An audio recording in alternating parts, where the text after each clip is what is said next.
But Loki kind of like this, but not really. I know we're kind of sideways. Good evening, everyone. Yes, hello. And welcome to Mad Artist Entertainment's production of A Midsummer Night's Dream, presented by Cobb Parks and sponsored by Kaiser Permanente. In case of an emergency, you can exit right around the side of the building, or if you need to run inside, we have this door open here, as well as the door that you came in. Restrooms are just in that door and to your left. We are also selling concessions for the show. They're back against the wall where the man is waving. There's also Moki Pops up against the window back there if you want some popsicles. So feel free to take advantage of that throughout the show. If you didn't hear what lovely Libby was saying up here, she was handing out program QR codes. So if you scan those QR codes, there's also some of those hanging around and up at the concession stand, so you can find out more about our talented actors. The show runs just over 2 hours. We're going to have a 20-minute intermission for our actors to cool off. You will understand why. There's a lot of movement and hot, heavy costumes, and so we're going to give them some time to cool off, and all of you some time to use the restroom and mill about for a little bit. Lastly, this cast thrives on energy. So as much energy and response as you can give them throughout the show, you will get so much more back, and some of them may even come out here and play with you a little bit, especially our fairies, so just be ready for that. I am so incredibly proud of this cast. They have done such a phenomenal job and have rolled with every single weather and what have you punch that has been thrown at them. So, are you guys ready to see the show? That was pretty good, but I think we can be a little bit louder because I don't know that they heard you and they need to get excited. So, are you guys ready to see the show? And without further ado, please enjoy A Midsummer Night's Dream.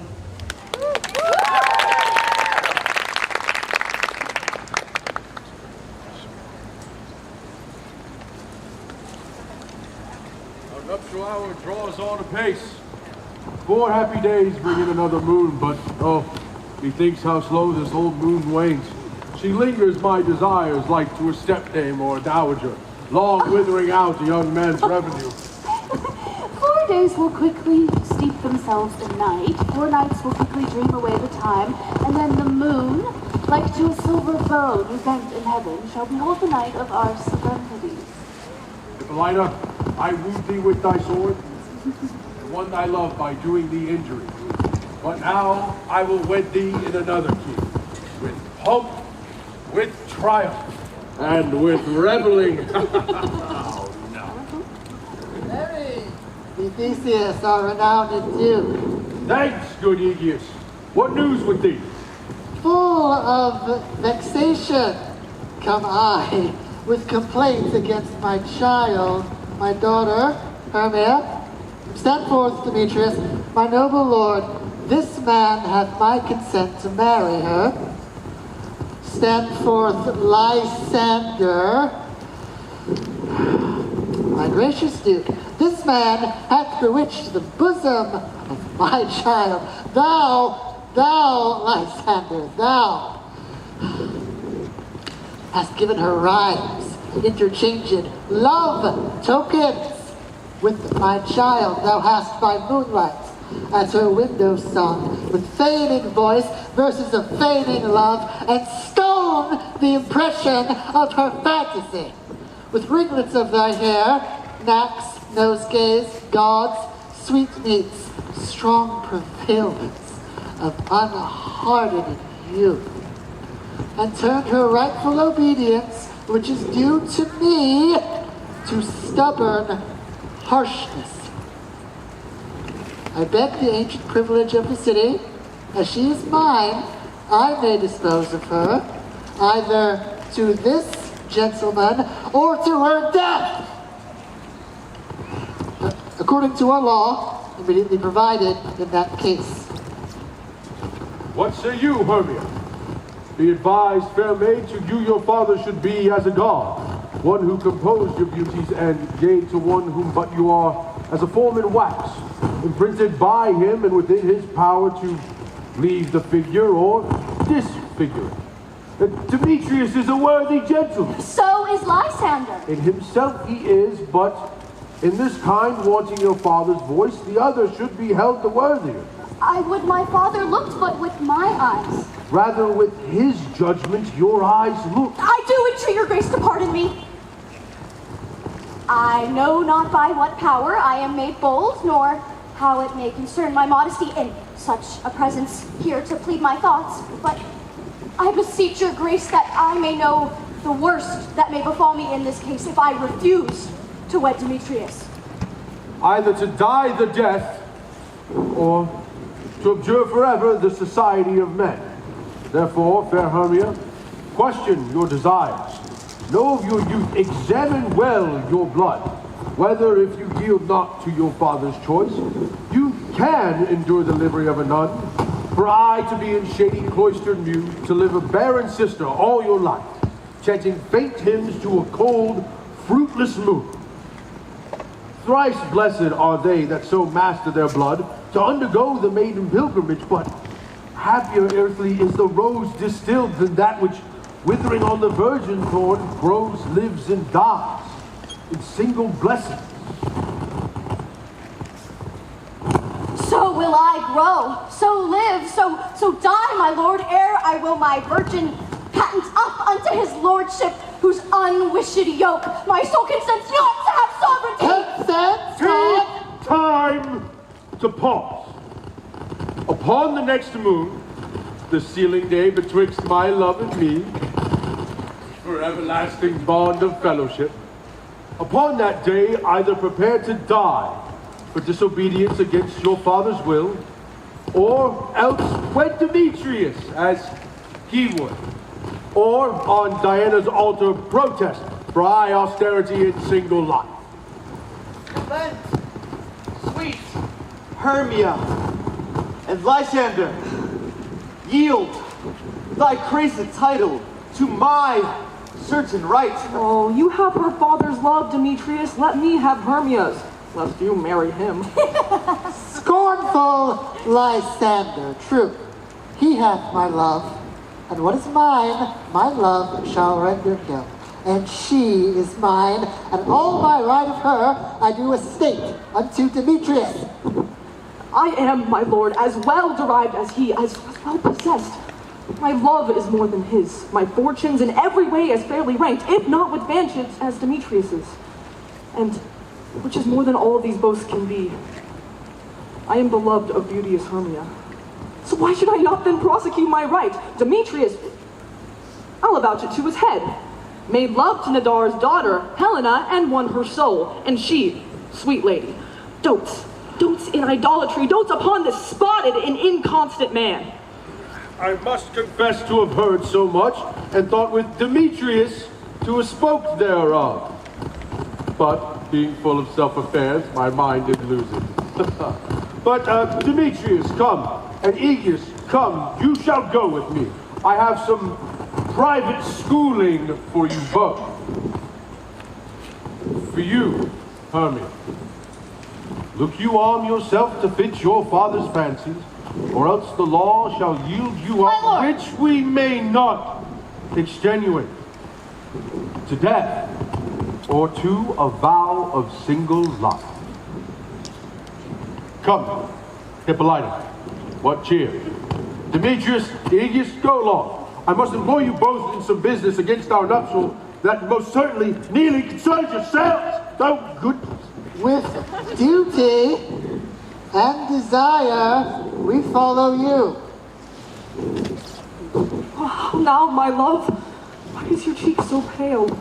Perchance the roses there do fade so fast. Oh, belike for want of rain, which I can well betease them from the tempest of my eye. Hide me.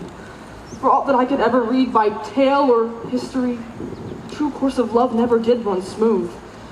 Or else it was different in blood. Oh, cross! To high to be enthralled to low. Or misgrafted in the respective years. Oh, spite! Too old to be engaged to young. Or it stood upon the choice of friends. Oh, hell! To choose love by another's eyes. Or, if there were a sympathy in choice, war, death, and sickness did lay siege to it, making it momentary as a sound, swift as a shadow, short as any dream, as brief as the lightning in the collie night unfolding both heaven and earth.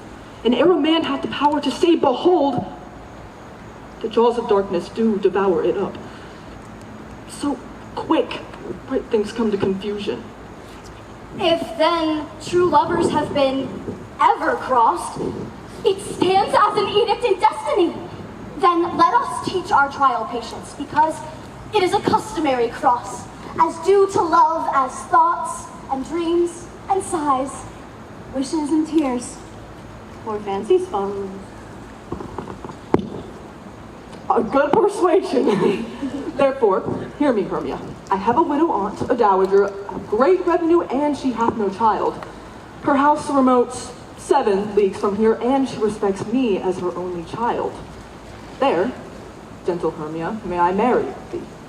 And there we cannot see the peril of the law. If thou lovest me, then steal forth my father's house tomorrow night, and there, a league without the wood, where I did meet with thee once to absorb the morn of May with Helena, there I will stay for thee. Oh, my good Lysander, I swear to thee by Cupid's strongest bow, by his best arrow with the golden head, in that same place thou hast appointed me, tomorrow truly will I meet with thee. Keep promise, love.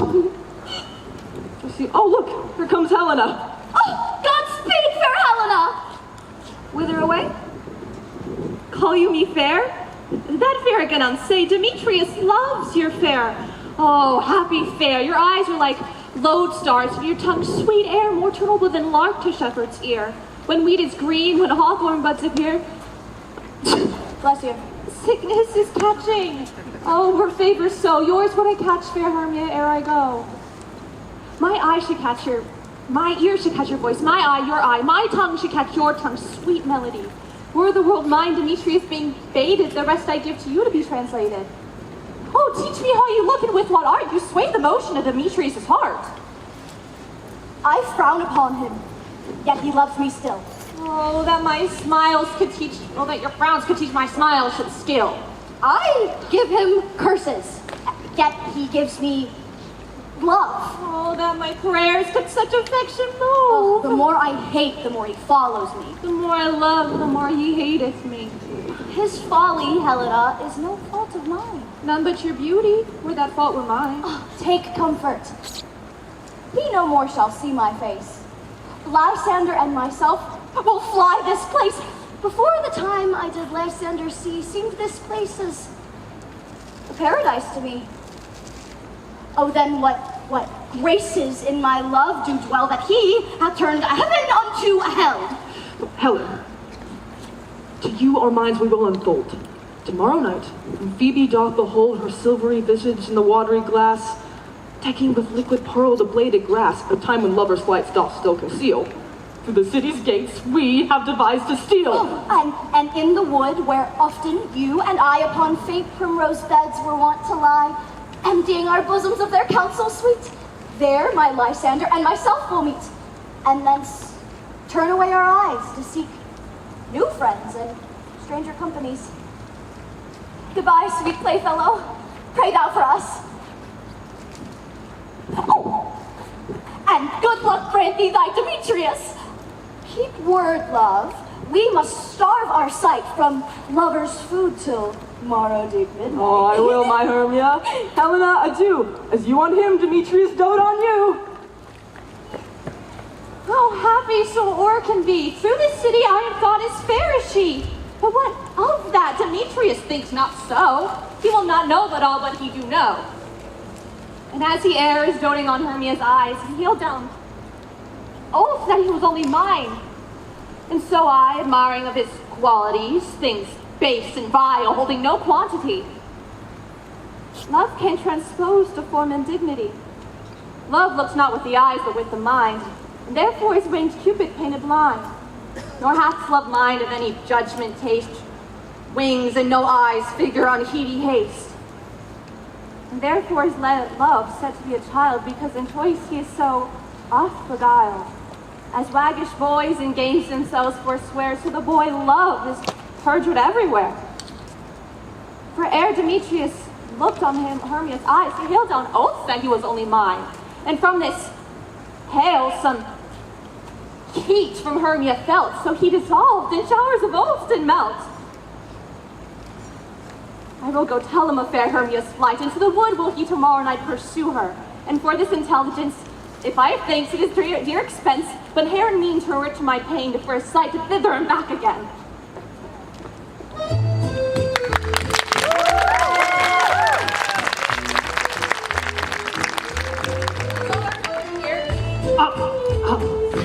Best to call them man by man, generally, according to script. Here is the book of every man's name, which is thought fit to play in our interlude before the Duke and the Duchess on his wedding day at night. First, good Peter Quince, say what the play treats on, then call forth your actors, and so grow to a point. Mary, our play is the most lamentable comedy and most cruel death of Pyramus and Thisbe. A very good piece of work, I assure you, and a merry. Now, good Peter Quince, call forth your actors by book. Masters, spread yourselves. Answer as I call you. Nick Bottom the Weaver. Ready? Name what part I am for, and proceed. You, Nick Bottom, are set down for Pyramus. What is Pyramus? Is he a lover or a tyrant? A lover that kills himself most gallant for love. They'll ask for some tears in true performing of it. If I do it, let the audience look to their eyes. I will move storms. I will condole in some measure. Now to the rest. Yeah! My true humor is for a tyrant.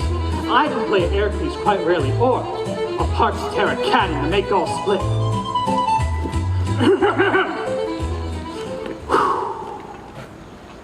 The raging rocks and shivering shocks shall break the locks of prison gates, and Phoebus' car shall shine from far to make and mar the foolish fates.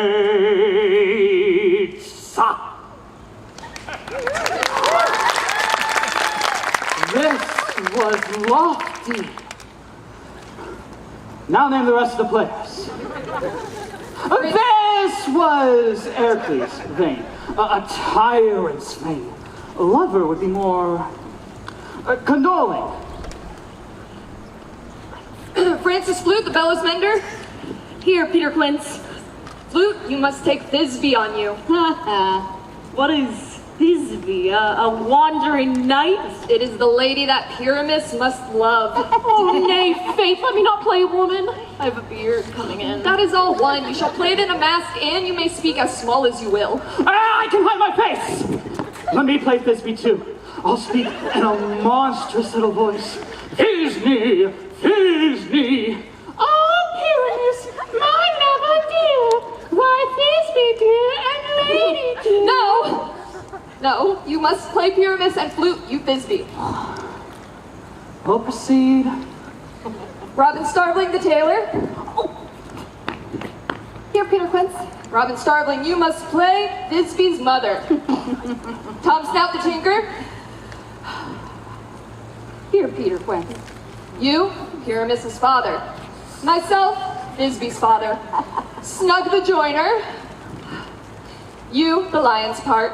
And I hope here is a play fitted. Have you the lion's part written? Pray you, if it be, give it me, for I am slow of study. You may do it extempore, for it is nothing but roaring. Oh, let me play the lion too! I will roar. I will roar that will do any man's heart good to hear me. I will roar. I will make the Duke say, let him roar again. Let him roar again. And if you do it too terribly, you would fright the Duchess and the ladies, that they would shriek, and that were enough to hang us all. That would hang us, every mother's son. Friends, I grant you, if we should fright the ladies out of their wits, they'd have no more discretion but to hang us. But I will aggravate my voice. I will roar you, and twere any sucking dove. I will roar you, and twere any nightingale. You can play no part but Pyramus, for Pyramus is a sweet-faced man, a proper man, as one shall see in a summer's day, a most lovely, gentlemanlike man. Therefore, you must needs play Pyramus. Well, then I will undertake it. What beard will I best play it in? Why, what you will. I can discharge it in your straw-colored beard, your orange tawny beard, your purple and green color, or your French crown-colored beard, your perfect yellow. Some of your French crowns have no hair at all, and then you will play barefaced. But masters, here are your parts. I am to entreat you, request you, and desire you to con them by tomorrow night. And meet me in the palace woods, a mile without the town by moonlight. There we will rehearse, for if we meet in the city, we shall be dogged with company and our devices known. In the meantime, I will draw a bill of property such as our play wants. Come. Now, I pray you, fail me not. There we will meet, and we will rehearse most courageously and obscenely. Take pains, be perfect. Adieu. At the Duke's Oak we meet.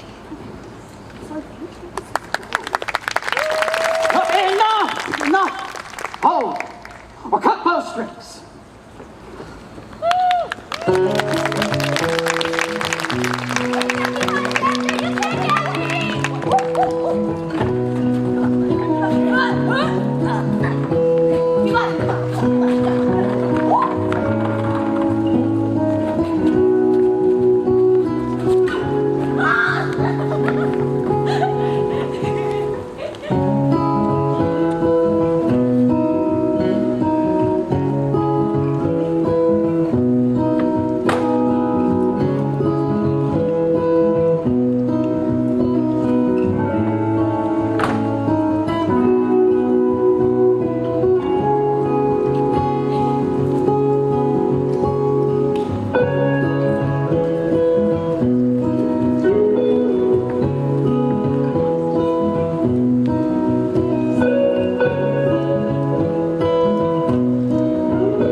Those rubies, very famous. And those freckles lift their savors. I must go seek some dewdrops here, and slip a pearl in every calcium tear. Farewell now, thou lawless spirits. I'll be gone. The queen and all their elves continue on. The king doth keep his revels here tonight. Take heed the queen come not within his sight, for Oberon is passing fell in wrath, because that she is her attendant hath a lovely boy, stolen from an Indian king. Never has she had so sweet a changeling, and jealous Oberon would have the child, knight of his train to trace the forest wild, but she, perforce, withholds the loved boy, crowns him with flowers, and makes him all her joy. And now they never meet, in grove or green, by glittering fountain or spangled starlight sheen, but they do swear that all their elves for fear creep into acorn cups and hide them there. Either I mistake your shape that makes us white, or else you are that shrewd and knavish sprite called Robin Goodfellow. For not he that frightens maidens of villagery, skim milk and sometimes labor in the corn, and who mistakes the breakfast housewife's journal, and sometimes if the court bear no bar, mislead night wanderers laughing at their harm. Those that hogs often call you or sweet pup. These other words they shall have good luck are not easy. Thou speakest right. I am that merry wanderer of the night. I jest to Oberon and make him smile, when I a fat and bean-fed horse beguile, name in the very likeness of a filthy fool. And sometime lurk I in a gossip's bowl, in the very likeness of a roasted crab. And when she drinks, against her lips I bob, and on her ready do laugh for the ale. The wisest aunt, telling the saddest tale sometime, for a 3-foot stool mistaken me, then and down tumbles she and Taylor cries and falls into a cough, and the whole choir knees and swear. A merrier hour was never wasted there. But room, fairy, here comes Oberon. And here, my mistress, would that he were gone.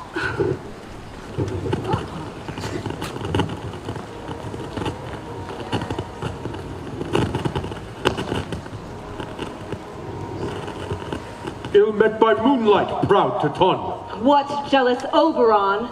Fairies, skip hence. I have forsworn his bed and company. Tarry, rash wanton! Am I not thy lord? Then I must be thy lady.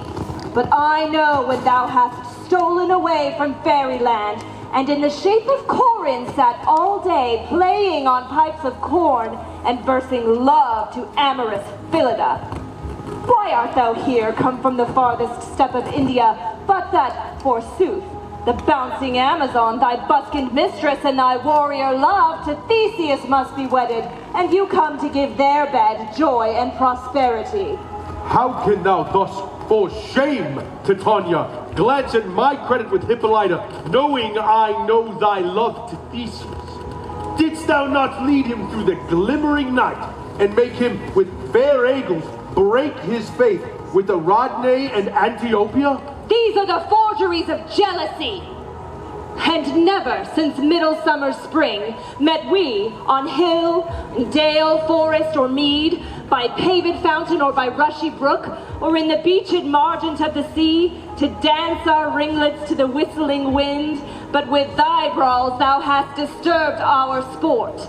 Therefore the winds, piping to us in vain, as in revenge, have sucked up from the sea contagious fogs, which falling in the land have every pelting river made so proud that they have overborne their continents.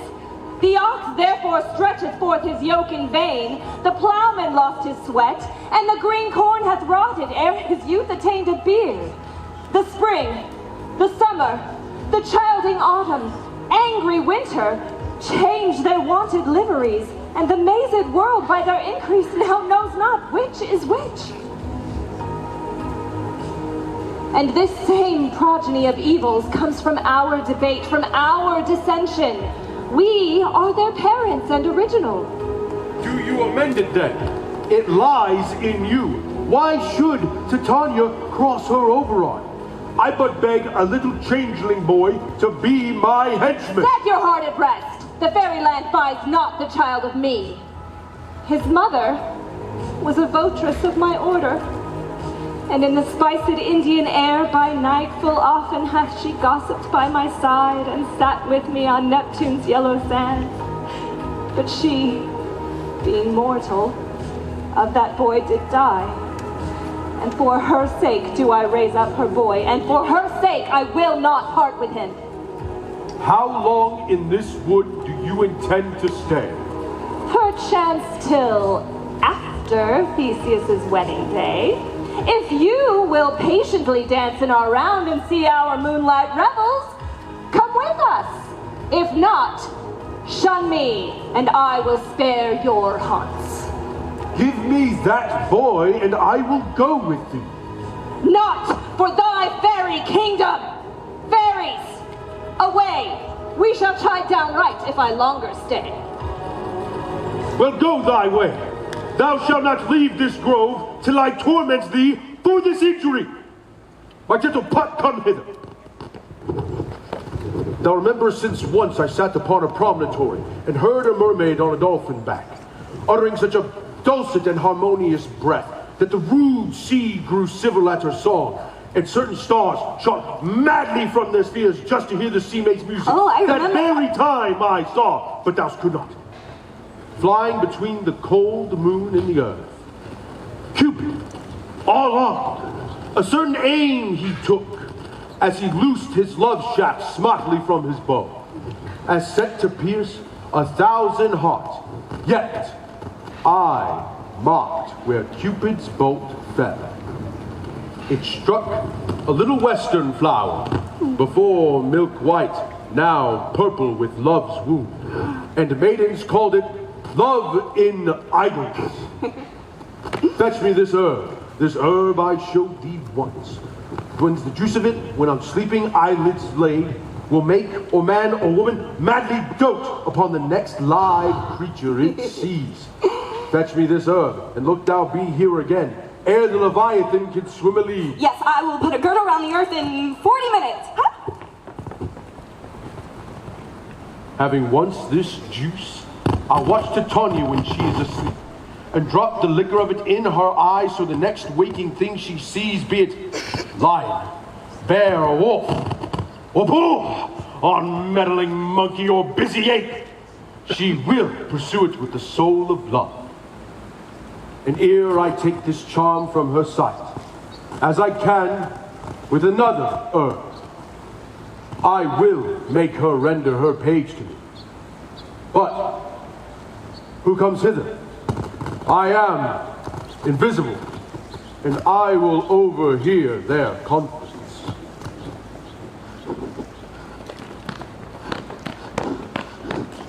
I love thee not, therefore pursue me not. Where is Lysander and fair Hermia?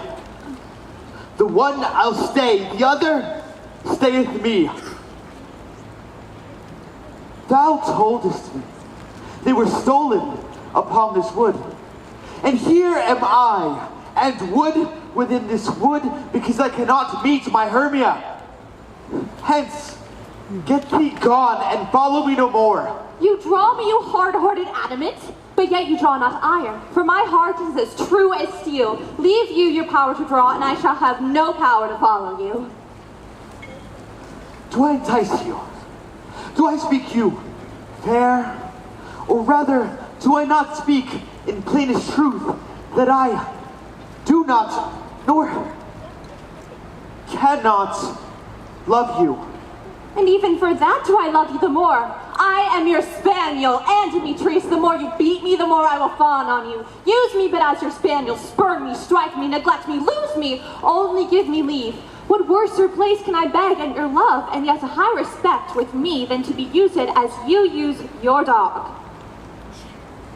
Tempt me not too much the hatred of my spirit, for I am sick when I do look on thee. And I am sick when I look not on you. You too impeach your modesty too much.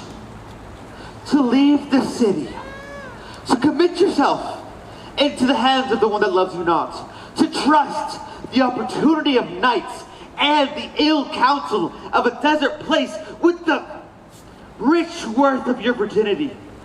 Your virtue is my privilege. For that it is not night when I do see your face. Therefore I think I am not in the night, nor hath this wood lack worlds of company. For you in my respect are all the world. Then how can it be said that I'm alone when all the world is here to look on me? I will run from thee. I will hide thee in the brakes. I will leave thee to the mercy of wild beasts. The wildest hath not such a heart as you. Run when you will, the story shall be changed. Apollo flies and Daphne holds the chase. The mild hind makes speed to catch the tiger, bootless speed when cowardice pursues and valor flies. I will not state thy questions. Let me go. Or if thou dost intend, do not believe. But I will do thee mischief in this wood.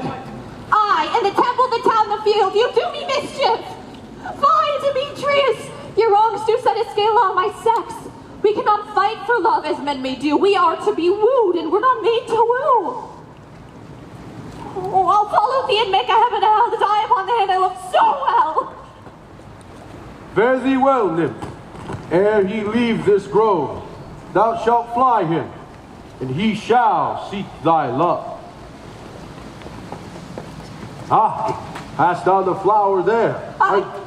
There it is. I pray thee, give it me. I know a bank where the wild thyme blows. There Titania sleeps sometimes of the night, a weed wide enough to wrap a fairy in. And with the juice of this, I'll streak her eyes and make her full of hateful fantasies. Take thou some, and seek through this grove. A sweet city lady is in love with a disdainful youth. Anoint his eyes, but do so when the next thing he may spy may be the lady. Thou shalt know him by the city garments he hath on, affected with some care, that he may prove more fond of her than she upon her love. And look thou be here again ere the first cock crow. I go, see how I go, swifter than an arrow from a Tartar's bow.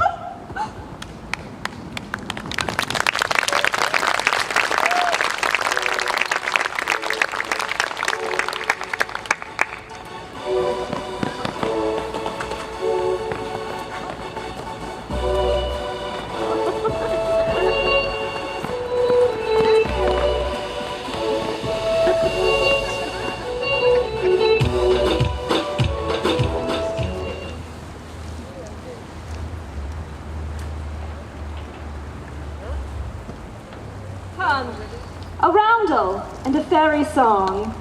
Then for the third part of a minute hence, sing me now asleep. Then to your offices and let me rest.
Away! Nay, now all is well.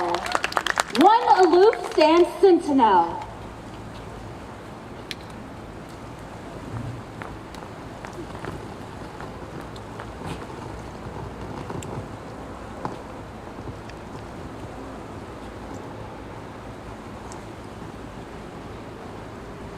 What thou seest when thou dost wake, do it for thy true love take.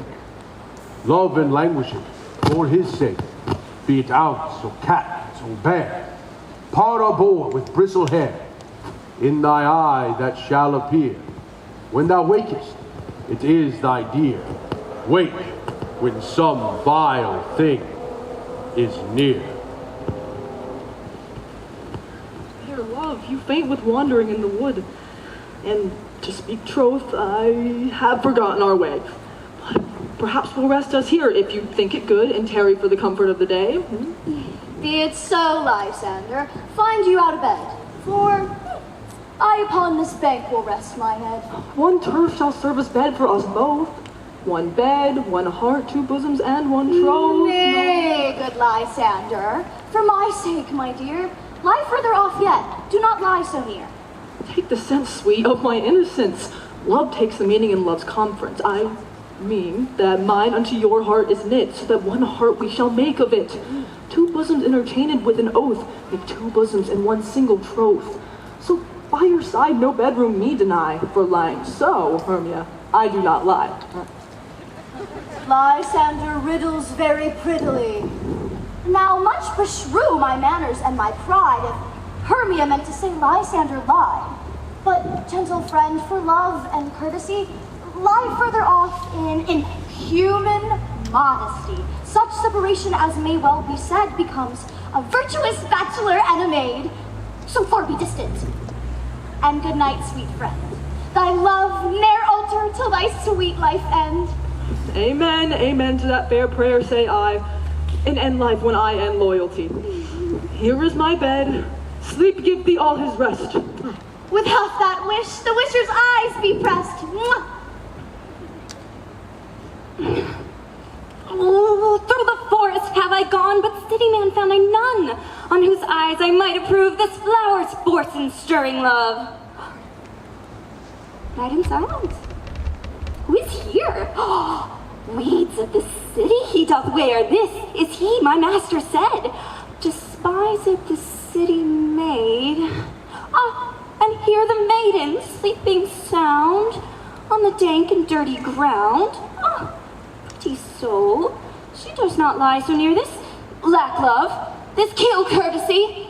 Churl, upon thine eyes I do throw all the power this charm doth owe. When thou wakest, let love forbid, sleep his seat on thine eyelid. So, awake when I am gone, for I must now to Oberon.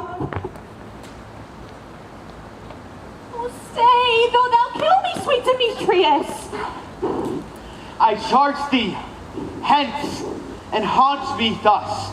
Wilt thou, darkling, leave me? Do not so. Stay alone on thy peril. I, alone, will go. I am out of breath in this fond chase. The more my prayer, the lesser is my grace.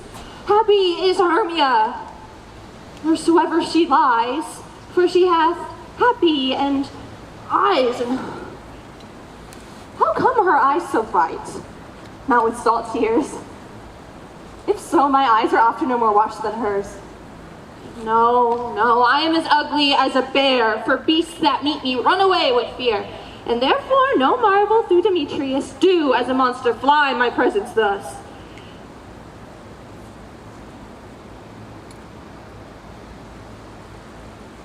What wicked and dissembling glass of mine made me compare with Hermia's very eye? But who is here? Lysander?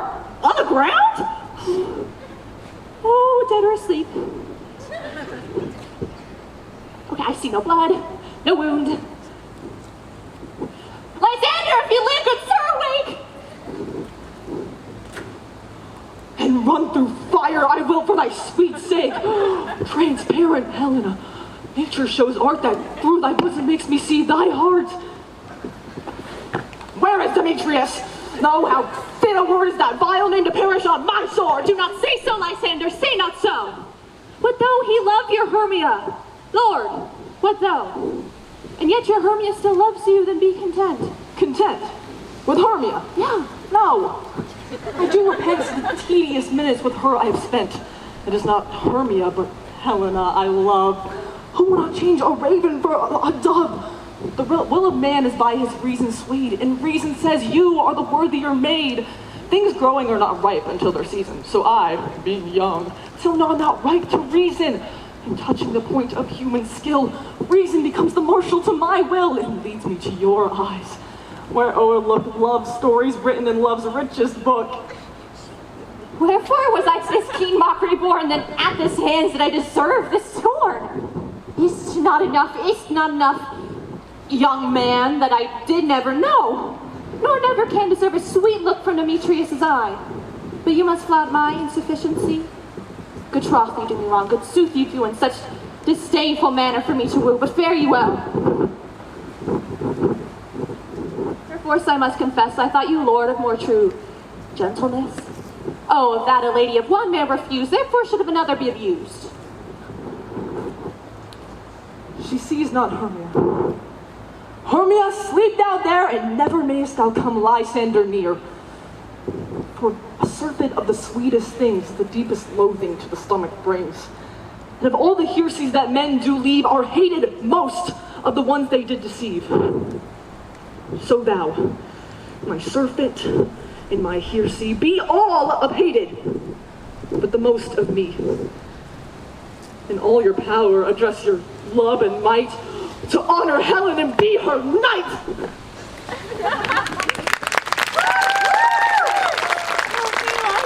Help me! Oh, do thy best to pluck this crawling serpent from my breast. Oh, I me.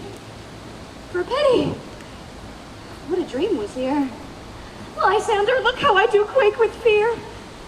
Oh, methought a serpent eat my heart away, and you sat smiling at its cruel prey. Lysander? What, removed? Lysander! Lord! What? Out of hearing? Gone. No sound, no word. Alack, where are you? Speak! And if you hear, speak of all loves. I do swoon, almost with fear. No? Well, then I well perceive you all not nigh. Either death or you, I'll find immediately. Lysander!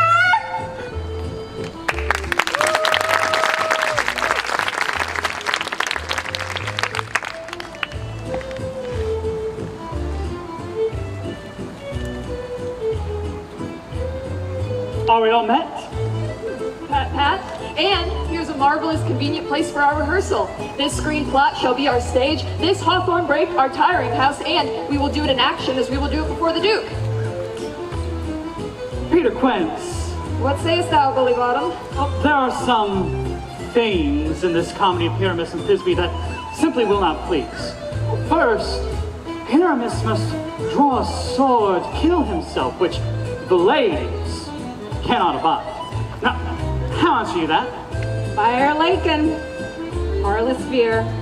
I believe we must sleep the killing out when all is done. Not a whit. I have advice to make all better. Write me a prologue and let it seem to say that we will do no harm with our swords and that Pyramus is indeed not killed.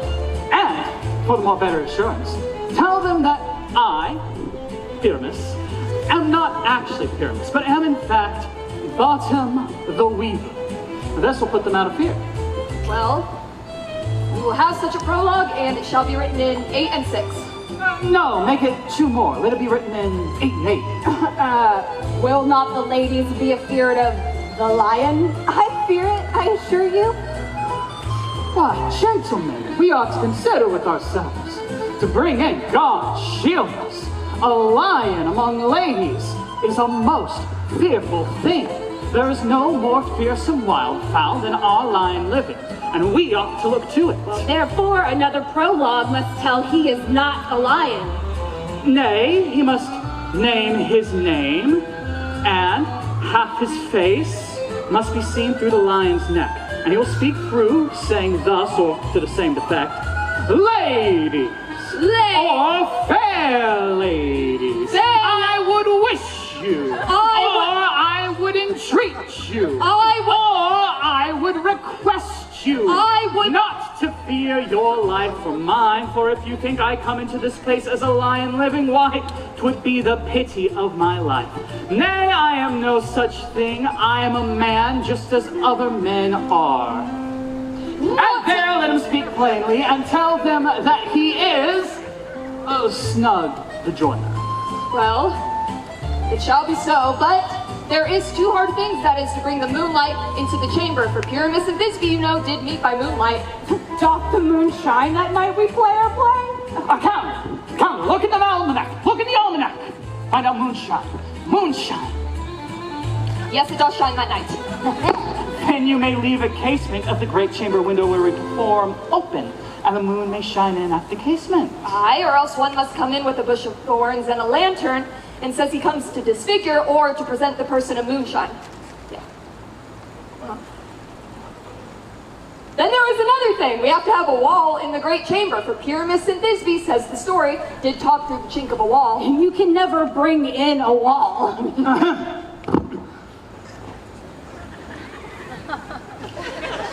What say you, Bottom? Why, some man or other must present wall, and let him have some plaster, or some loam, rough cast about him to signify wall, and he will hold his fingers thus,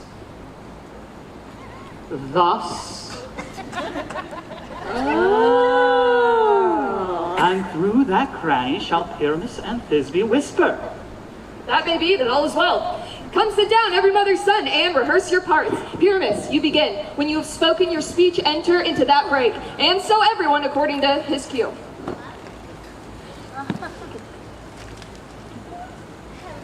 Homespuns have we swaggering here. So near the cradle of our fairy queen, what? A play towards? I'll be an auditor, an actor too, perhaps, if I see cause. Speak, Pyramus. Thisbe, stand forth. Thisbe, the flowers of glorious Odors. Odors savor sweet hath thy breath, my dearest Thisbe dear. But hark, a voice! Stay thou but here a while, and by I will to thee appear. Oh, a stranger Pyramus than e'er played here. Must I speak now? Aye, marry must you, for you must understand, he goes but to see a noise he heard, and is to come again.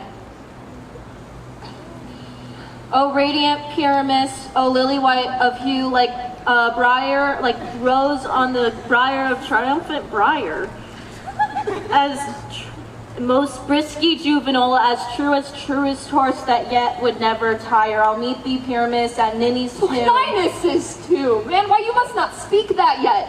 That you answer to Pyramus. You speak all your part at once, cues and all. Pyramus, enter! Your cue is past, it is never tire. Oh, as truest horse that yet would never tire.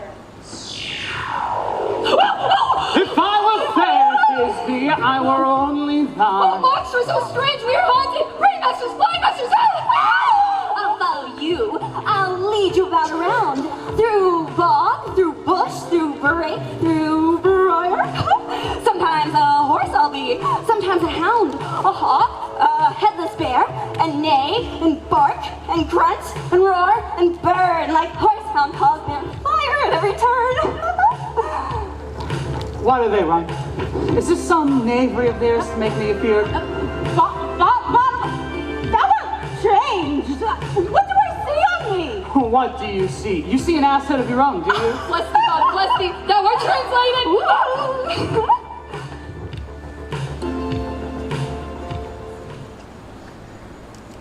I see their knavery. They mean to make an ass of me, to fright me if they could. Well, do what they will, I will not stir from this place. I will walk up and down here, and I will sing to show them that I am not afraid. The waves of cock so black a hue, with orange tawny bill, a throstle with notes so true, a wren of little quill. What angel wakes me from my flowery bed? The finch, the sparrow, and the lark, the plain-sung cuckoo gray, whose note full many a man doth mark, yet dares not answer, nay. For indeed, who would set his wit to so foolish a bird? Who would give a bird the lie, though he answer cuckoo all the same? I pray thee, gentle mortal, sing again. Mine ear is much enamored of thy note, so is mine eye enthralled to thy shape. And thy virtue's force perforce doth move me on the first view to say, to swear, I love thee. Well, methinks, mistress, you've little reason to say that. Yet, to say the truth, reason and love keep a little company together these days. All the more pity some honest neighbor does not make them friends. Nay, nay, I can bleak upon occasion. Oh, thou art as wise as thou art beautiful. Never so neither. If I had wit enough to get me out of this wood, I'd enough to serve mine own turn. Out of this wood do not desire to go. Thou shalt remain here whither thou wilt or no. I am a spirit of no common rate. The summer still doth tend upon my state. And I do love thee. Therefore go with me. I shall give thee fairies to attend thee, and they will fetch you jewels from the deep, and sing while thou on pressed flowers dost sleep. And I will purge thy mortal grossness so that thou shalt like an airy spirit go. Peas blossom, cobweb, moth, and mustard seed. Ready? And I. And I. And I. Where shall we go? Be kind and courteous to this gentleman. Hop in his walks and gambol in his eyes. The honey bags steal from the humble bees, and for night tapers crop their waxen thighs, and light them at the fiery glowworm's eyes, to have my love to bed and to arise, and pluck the wings from painted butterflies, to fan the moonbeams from his sleeping eyes.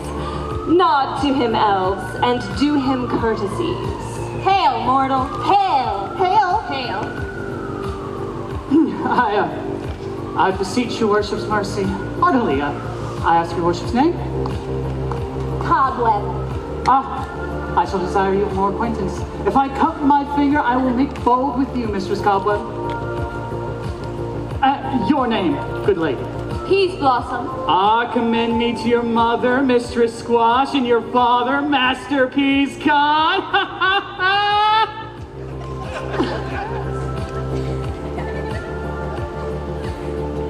I will be desiring you of more acquaintance as well, Mistress Peas Blossom. Your name, gentle lady? Mustard seed. Good Mistress Mustard Seed. I know your patience well. Many a gentleman of your house hath been devoured by that same cowardly giant like Oxby. I promise, a kinsman of yours hath made my eyes water ere now. I will be desiring your acquaintance as well, Mistress Mustardseed. Come, wait upon him. Lead him to my bower. The moon, methinks, looks with a watery eye, and when she weeps, weeps every little flower, lamenting some enforced chastity. Oh, man. Tie up my love's tongue. Lead him silently.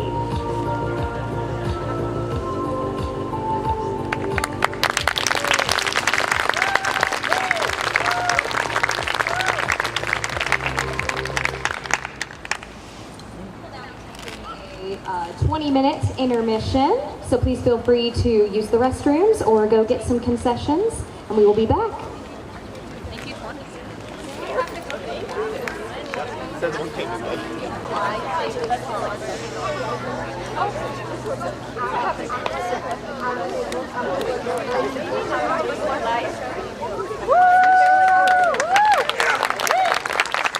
I wonder if Titania be awake. Then what it was that next came in her eye, which she must dote on in extremity. But here comes my messenger. How now, mad spirit? What night rule now about this haunted grove? My mistress, with a monster, is in love, near to her close and consecrated bower, while she was in her dull and sleeping hour. A crew of patches, rude mechanicals that work for bread upon the city stalls, were met together to rehearse a play intended for great Theseus's nuptial day. The shallowest thickskin of a barren sort, who Pyramus presented in their sport, forsook his scene and entered at a break, when I did on him at this advantage take. An ass's noel I fix it on his head. Anon, his thisbe must be answered, and forth my mimic comes, when they him spy, like wild geese the creeping fowler eye, or recipated coughs, many in store, rising and cawing at the guns report, sever themselves and madly sweep the sky. When at his fellow's sight, away his fellows fly, and at my stamp here, over and over one falls, him murder cries, and help from the city calls. Their sense, thus weak, lost with their fears thus strong, made senseless things begin to do them wrong. For briars and thorns at their peril snatch, some scarves, some hats, from yielders all things catch. I led them on in this distracted fear, and left sweet Pyramus translated there, when, in that moment, so it came to pass, Titania waked and straightway left an ass. This falls out better than I could devise. But hast thou yet latched the city boy's eyes with the love juice, as I bid thee do? I took him sleeping, that is finished too, and the city maiden by his side, that when she wakes, before she must be eyed. Stand close. This is the same man. This the woman, but not this the man. Oh, why you rebuke him that loves you so? Lay breath so bitter on your bitter foe. Now I but chide, but I should use thee worse, for thou, I fear, hast given me cause to curse. If thou hast slain Lysander in his sleep, being horseshoes and blood, plunge in the deep and just kill me too. The sun was not so true unto the day as he to me. Would he have stolen away from sleeping Hermione? No, it cannot be, but thou hast murdered him. So should the murderer look, so dead, so grim. So should the murdered look, and so should I, pierced through the heart with your stern cruelty. Yet you, the murderer, look as bright, as clear as yonder Venus in her glimmering What's this to my Lysander? Where is he? Oh, good Demetrius, wilt thou give him me? I would rather give his carcass to my hounds. Out, dog! Out, cur! Oh, thou drivest me past the bounds of maiden's patience. Hast thou slain him then? Henceforth, be never numbered among men. Oh, once tell true, tell true, even for my sake. Durst thou have looked upon him being awake? And hast thou killed him sleeping? Oh, brave touch. Could not a worm in adder do so much? Oh, and adder did it. For with doubler tongue than thine, thou serpent, never adder stung. You spent your passion on a misprized mood. I am not guilty of Lysander's blood, nor is he dead for aught I can tell. I pray thee, tell me then that he is well. And if I could, what would I get there for? Oh.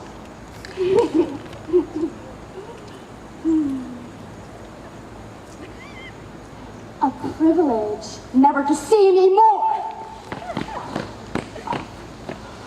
And from thy hated presence part I so, see me no more, whether he be dead or no.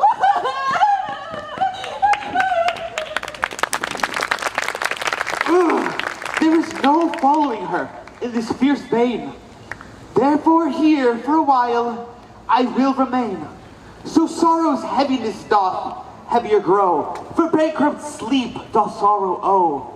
If for some slight tender it will pay, for some measure I make some stay. What hast thou done? Thou hast mistaken quite, and laid the love juice on some true love's sight. Of thy misimpression must perforce ensue some true love turned false, and not a false turned true. Well, I then fate overrules that one man holding troth, a million fail, confounding oath on oath. About the wood go swifter than the wind, and Helena, look thou fine. All fancy sick she is, and pale of cheer, with sighs of love that cost the fresh blood dear. By some illusion, look thou bring her here. I will charm his eyes against she appear. Fear not, my lord. Your servant shall do so.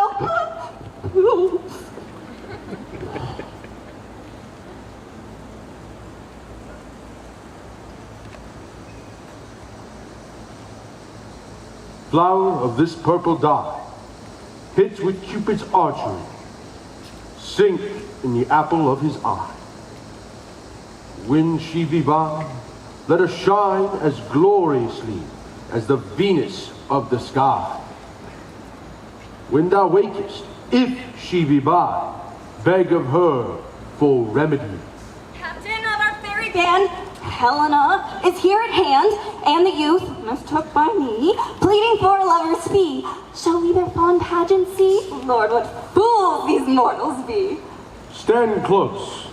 The noise they make will cause Demetrius to awake. Oh, then two at once will woo one. Oh, this needs be sport alone. And these things do best please me that befall preposterously. Why should you think I woo and scorn? Scorn and derision never come in tears. Look, when I vow, I weep. And so vows are born, and then their nativity all truth appears. So why should these things in me seem scorn to you, bearing the badge of faith to prove them true?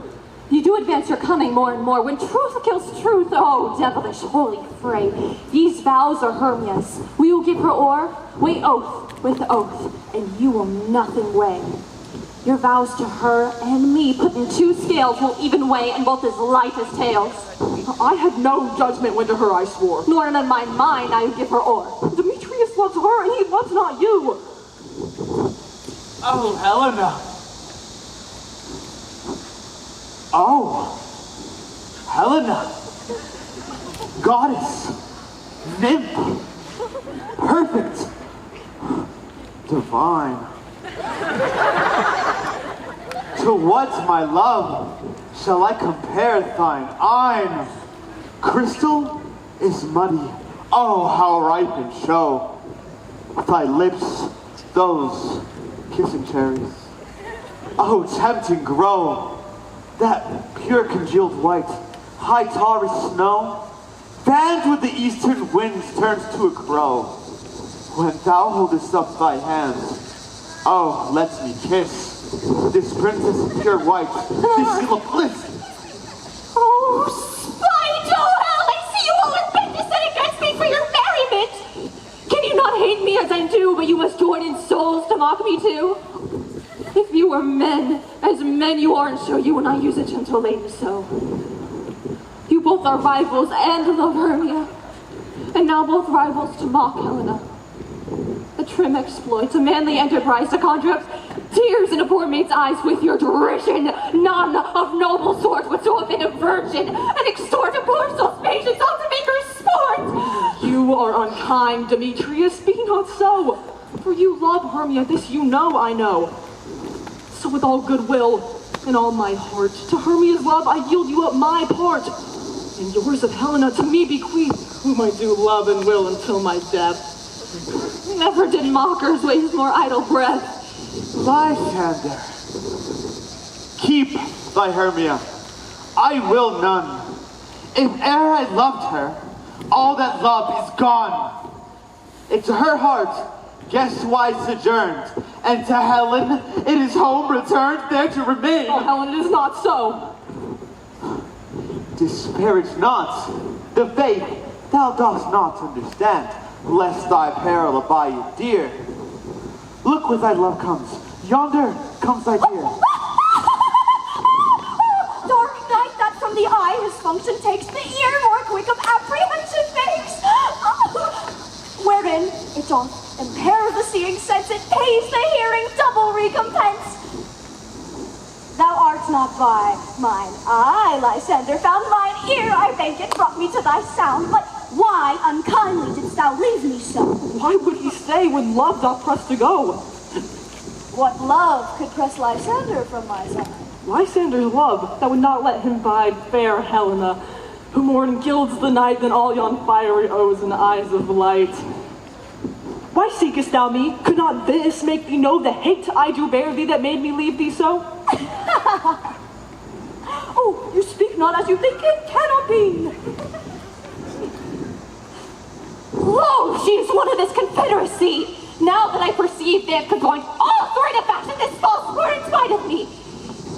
Injurious Hermia, most ungrateful maid, have you conspired, have you with these contrived to bait me with this foul derision?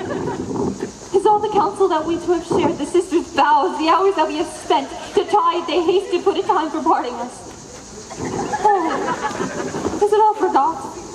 The hours we have spent, the childhood innocence, school days, friendships. So we grew together, like to a double cherry seeming parted. Two of the first, like coats in heraldry, due but to one, and crowned with one crest. And you must rend her ancient love asunder to join with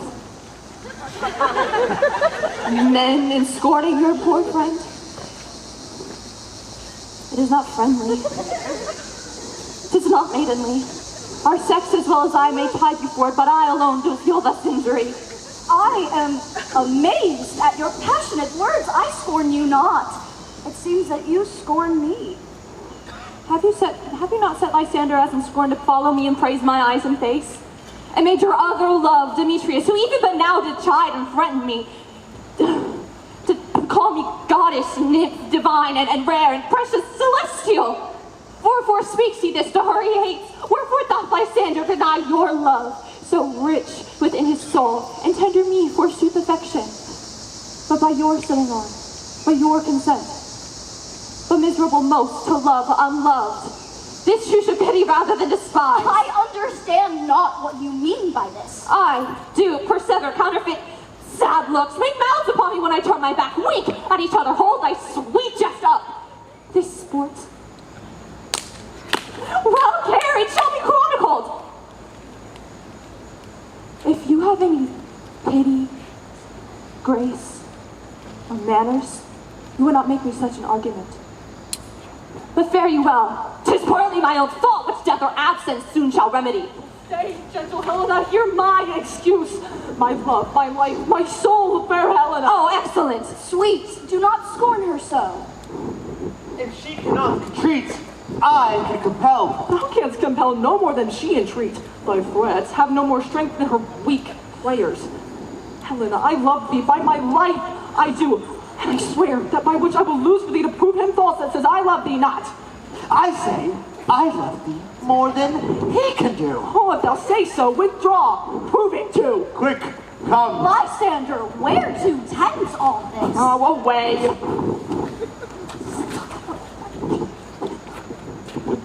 No.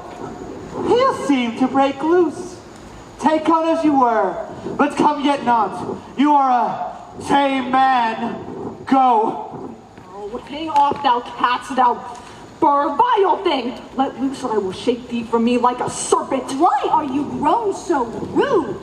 What change is this, sweet love? Thy love? Out, loathed medicine of hated potion heads. Do you not jest? Yes, sooth, and so do you. Demetrius, I will keep my word with thee. I would have had your bond, but I perceive you have a weak bond. I shall not trust your word. What? Should I hurt her? Strike her? Kill her dead? Although I hate her, I'll not harm her so. What? Can you do me greater harm than hate? Hate me wherefore? Oh me, what news, my love? Am not I Hermia? Are not you Lysander? I am as fair now as I was erewhile.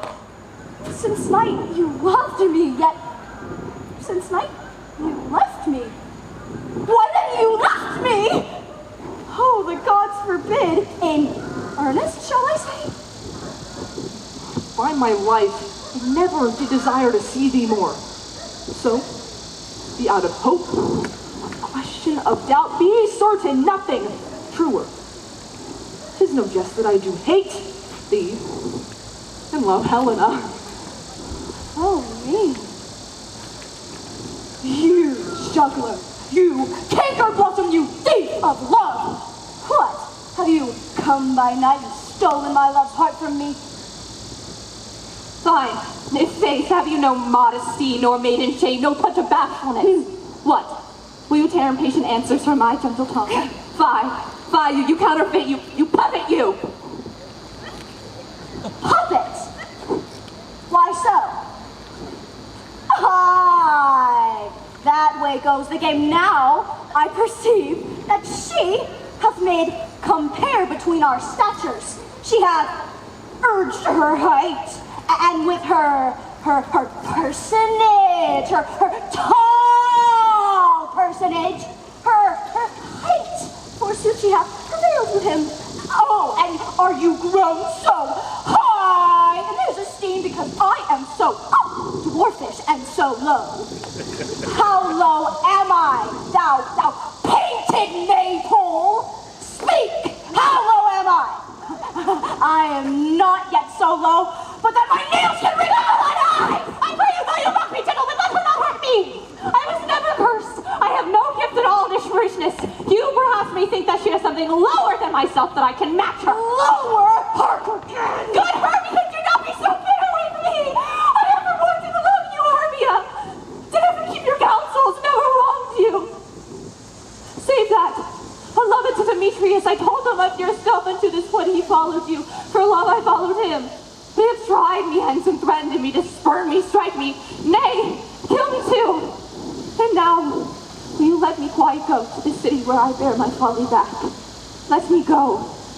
You see how simple and how fond I am. Why, get you gone! Who is it that hinders you? A foolish heart that I leave here behind.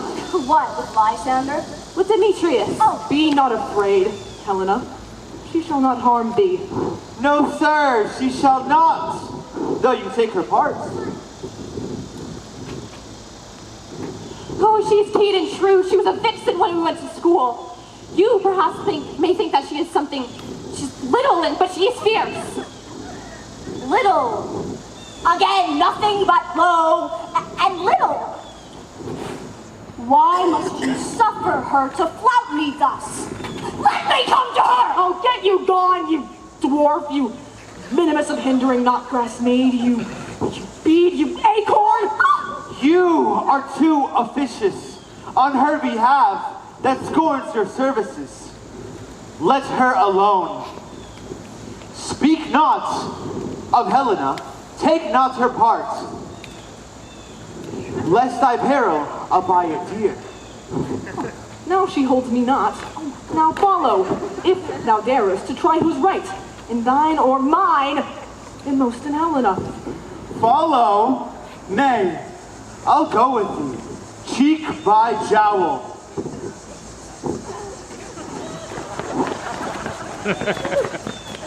You, mistress, all this coil is long with you. Nay, go not back. I will no longer stay in your cursed company. Your hands are quicker for a friend, my legs are longer though to run away. I am amazed and know not what to say.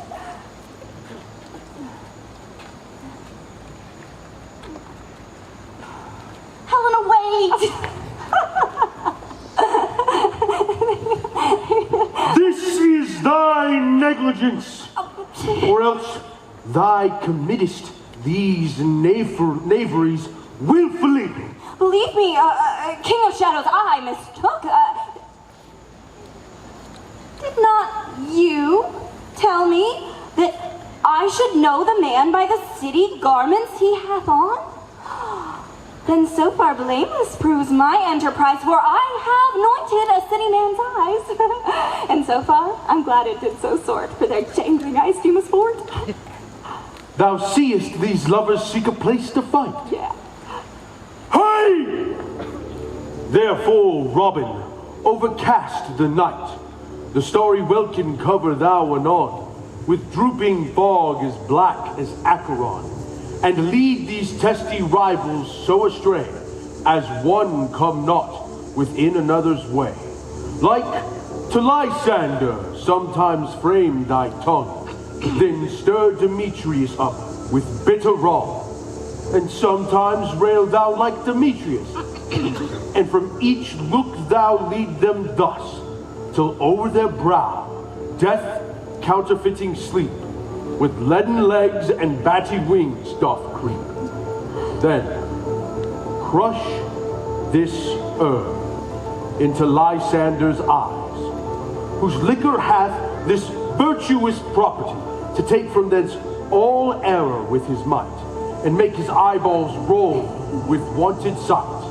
And when they all awake, all this derision shall seem a dream and fruitless vision. Back to the city the lovers shall wend, with league whose date till death shall never end. While I in this affair do thee implore, I'll to my queen and beg her Indian boy. And ere I take the charm from her sight and release her from monsters' view, and all things shall be peace. My fairy lord, this must be done with haste.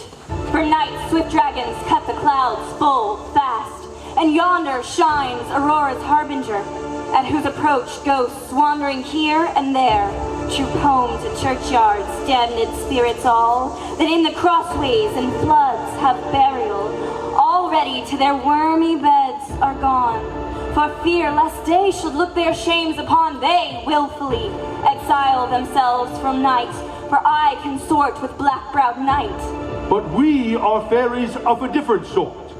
Make no delay. We may effect this business yet, ere day.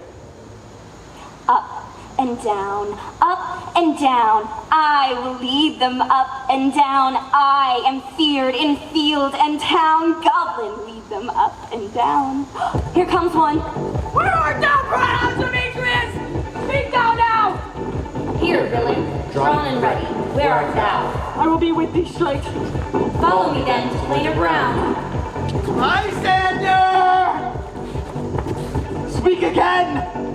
Thou runaway, thou coward, speak! In some bush? Where dost thou hide thy head? Thou coward, art thou bragging to the stars? telling the bushes that thou lookst for wars, and wilt not come. Come, recreant, come thou child, I'll whip thee with a rod. He is defiled that draws a sword on thee. Yea! Art thou there? Follow my voice, we'll try no manhood here. Goes before me and still dares me on. When I come where he calls, he is gone. The villain is much lighter footed than I. I followed fast, but faster did he fly. And I've fallen to mine in a dark and uneven way. And here will rest me. Come, thou gentle day, thy show me thy gray light. I'll find Demetrius and revenge this fight.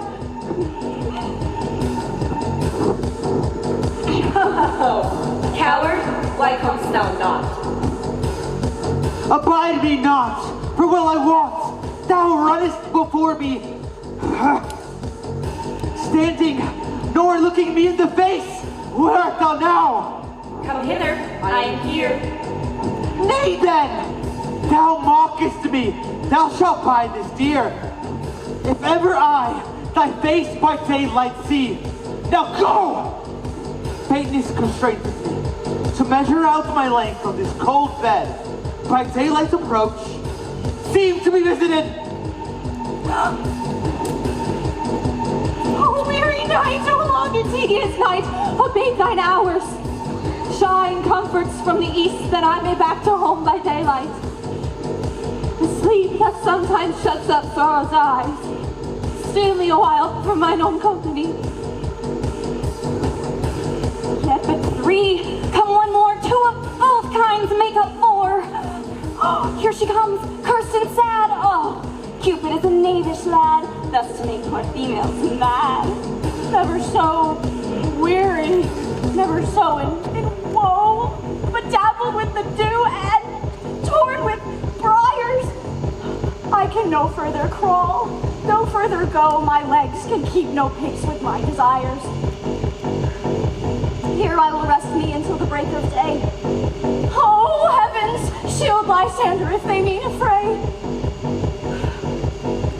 On the ground, sleeping sound, I'll apply to your eye gentle lover's remedy. When thou wakest, thou takes true delight in the sight of thy former lady's eye. The man shall have his mare again, and all shall be well.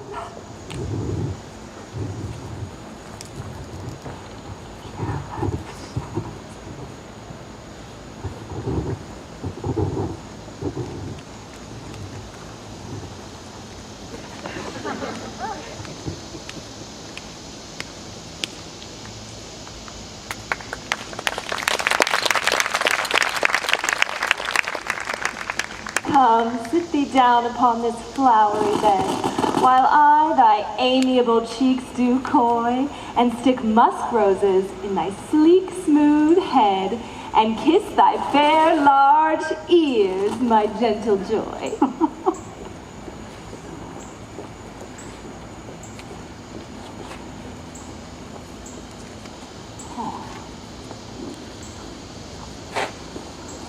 Where's Peace Blossom? Ready.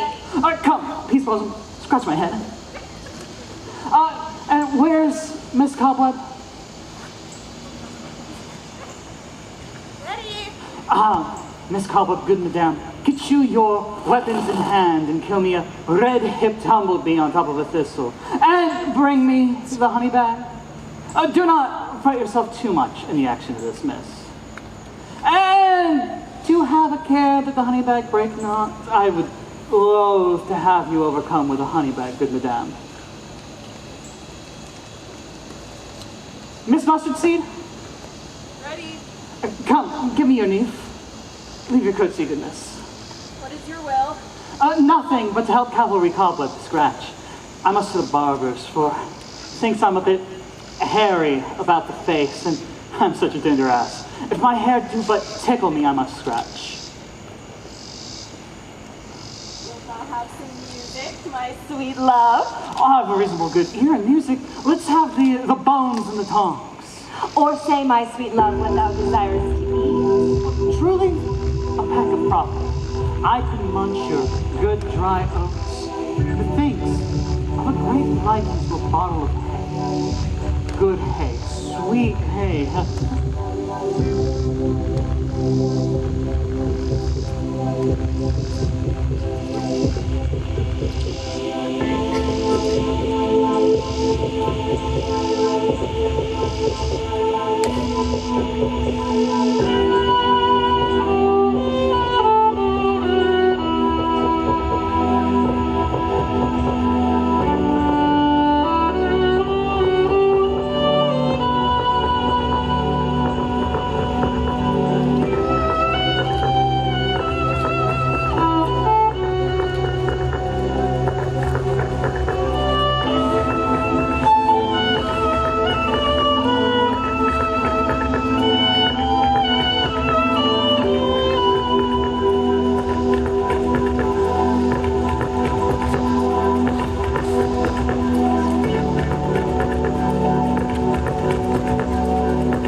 Fairy who shall seek the squirrel's hoard and fetch you new nuts. I'd rather a handful or two of dried peas, but come, let none of your people disturb me. I have an exposition of sleep come upon me. Oh, sleep thou, and I will wind thee in my arms. Fairies, be gone, and be always away. So doth the woodbine, the sweet honeysuckle gently entwist.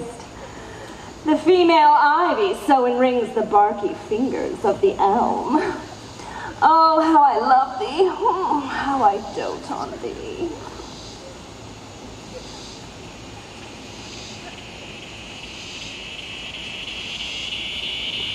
Welcome, good Robin. Seest thou this sweet sight? Her dotage now I do begin to pity. For when meeting her of late behind the wood, seeking sweet favors for this hateful fool, I did upbraid her and fall out with her. For she his hairy temples had rounded with a coronet of fresh and fragrant flowers, and that shade dew which sometimes on the bud was wont to swell like round and orient pearls, stood now within the pretty floweret's eyes, like tears their own disgrace bewail. When I had at my pleasure taunted her, and she did in mild terms beg my patience, I then asked of her for her changeling child, which she straight gave me, and sent her fairy to bear him to my bower in fairyland. And now I have the boy. I will undo the hateful imperfections of her eyes and gentle puck. Remove the transformed scalp off the head of this city sway, that, when they all awake, may back to the city again repair, and think no more of this night's accidents but as a fierce vexation of a dream. But first, I will release the Fairy Queen.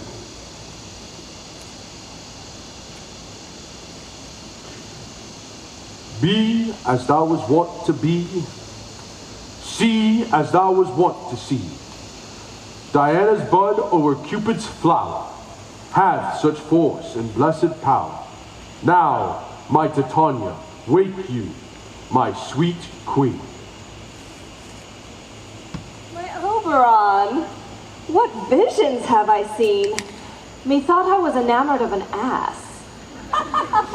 There lies your love. Oh! How came these things to pass? Silence a while. Robin, take off this head. Sound music. Strike any more dead than any of these common sleep, these 5 descendants. Music, ho, music such as charmeth sleep. When thou wakes with thy own fool's eye. Sound music, come, taketh my hand, and let us rock the ground whereon these sleepers be.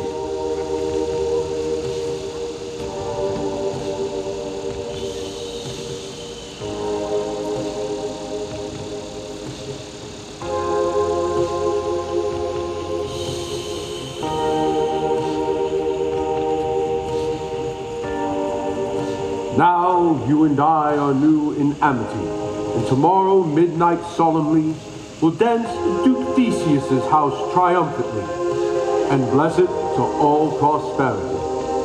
And there the pair of faithful lovers shall be wedded, with Theseus, all in new jollity. Fairy King, attendant lark, I do hear the morning lark. Now, in silence sad, my queen, we trip after the nightshade. We the globe can compass soon, swifter than the wandering moon. Come, my lord, and in our flight, tell me how it came this night that I, sleeping here, was found with these mortals on the ground.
And since we have the Veyard of the day, my loves shall hear the music of my hounds. We will, fair queen, up to the mountaintops and mark the musical confusion of hounds and echo in conjunction. You know, I was with Hercules and Cadmus once, when in a wood of Crete they bathed the bear with hounds of Sparta. And never did I hear such gallant chiding. For, well, besides the grove, the sky, the fountain, every region near seemed all one mutual cry. Oh, never have I heard so musical a discord, such sweet thunder. But so, what nymphs are these? My lord, this is my daughter, here asleep. And this Lysander. Here Demetrius is, and this is Helena. old leaders, Helena. I wonder if they're being viewed together. No doubt they rose up early to observe the rite of May, and hearing our intent, came early and grace our solemnity. But speak, Aegeus, is this not the day Hermia should give answer of her joys? It is, my lord. Huntsmen, wake them with their horns. Good morrow, friends. St. Valentine's is past. Begin woodbirds to couple now. Pardon, my lord. I pray you all stand up. I know you two are rival enemies. So how in all the concord of this world, that's so far from jealousy, to sleep by hate and fear no enmity? My lord, I shall reply amazedly, half asleep, half waking, but I swear I cannot say how I came here. But as I think, for I would want to speak truly, but now that I do bethink me, so it is. I came with Hermia hither.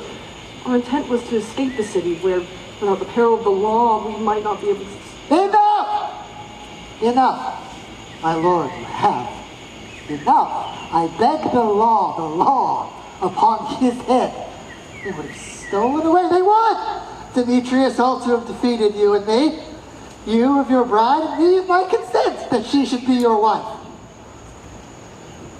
My lord, fair Helena told me of their purpose hither to this wood. And I, in fury, hither followed them. Fair Helen, in fancy following me. But my good lord, I wot not by what power, but by some power it is. My love to Hermia melted as the snow, it seems to me now, as the remembrance of an idol god in which in childhood I did dote upon. And now the faith, the virtue of my heart, the object and the permanence of thine eye is only to Helena. To her, my lord, was I betrothed ere I saw Hermia. And as in sickness did I loathe this food, but as in health have come to my natural tastes. And now I wish it, love it, long for it, and will forevermore be true to it. Fair lovers, you are fortunately met. Of this discourse we will hear more anon. Aegeus, I will overbear your will, for in the temple by and by with us, these lovers shall be eternally knit. For the morning is something worn, our proposed hunting shall be set aside. Away to the city with us, 3 and 3. We'll hold a feast in great solemnity. Come, Hippolyta.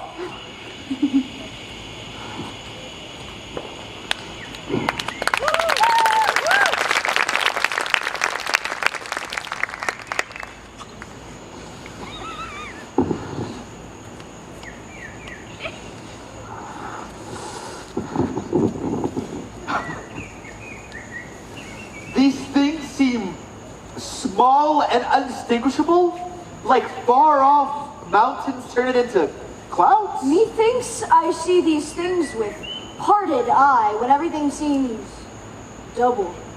So methinks, and I found Demetrius like a jewel, mine own and not mine own.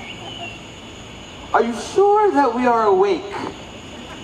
Yet we sleep, we dream.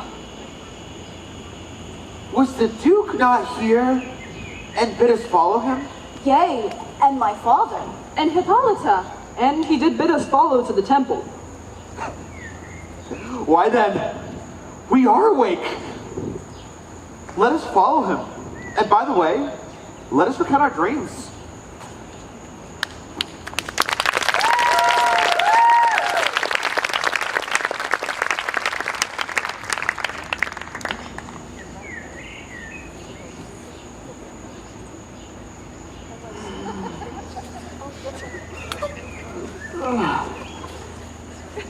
When my cue comes, call me and I'll answer. My next is most fair Pyramus.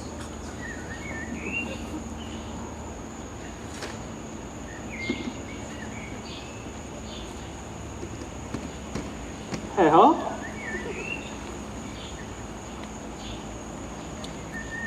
Peter Quince. Flute.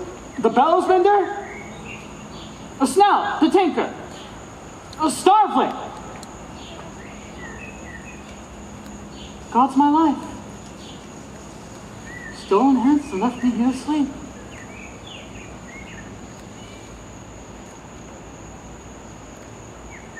I have had a most rare vision.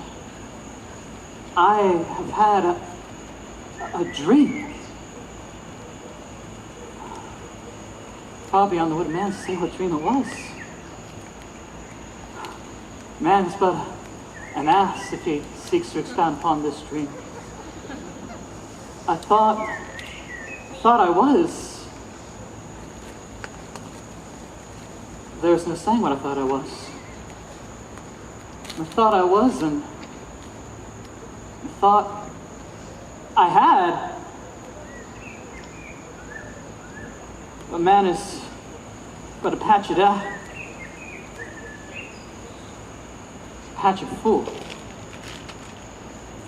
He seeks to say what I thought I had. The eye of man hath not heard, the ear of man hath not seen, man's hand cannot taste, his tongue to conceive, or his heart report on this dream. I'll get Peter Quince, try to ballad of this dream. I'll sing it in the latter part of the play before the Duke. And it shall be called Bottom's Dream. And peradventure, to make it all the more gracious, I shall sing it right before her death.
Has he come home yet? He is nowhere to be found. Out of doubt he is transported. Oh, if he come not, then the play is marred. It doesn't go on. Doth it? It is not possible. You have not a man in all the city able to discharge Pyramus but he. No, he hath simply the best wit of any handicraft man in the land. Yea, and the best person too. And he is a very paramour for a sweet voice. You must say paragon. A paramour is, God bless us, a thing of naught.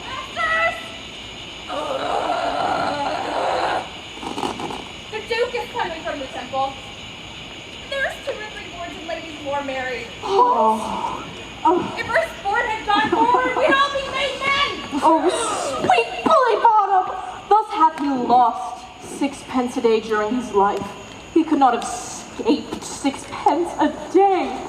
And the Duke had not given him 6 pence a day for playing Pyramus? I'll be hanged! 6 pence a day in Pyramus or nothing! Where are these lads? Where are these hearts? Almost courageous day, almost happy hour. Masters, I